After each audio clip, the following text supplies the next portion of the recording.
What's up, guys? Welcome to Marilog. What you see right now behind me, this is the Sea of Clouds, and from Davao City, it took us about 2.5 or maybe 2 hours plus hours to get here. The road is good and a little rough somehow, but it was okay. It is not so bad. So this is Marilog.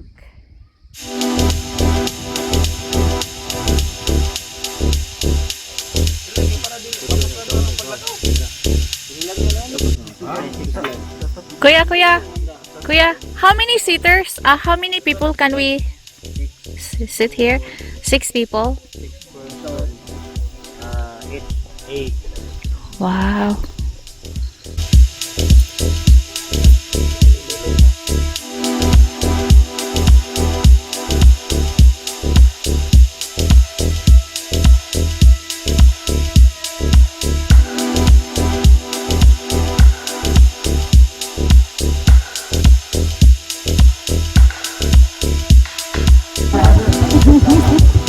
Kuya, hinahilaya daw lang kuya sila. Hindi tayo.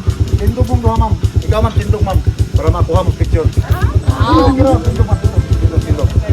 Sige, tindog. Dalihan niya kay Maligsan, si Brian, no?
And you guys, thanks for watching, and if you happen to be the first time in my channel, please do not forget to subscribe and support me so that I could give you more travel adventures in life.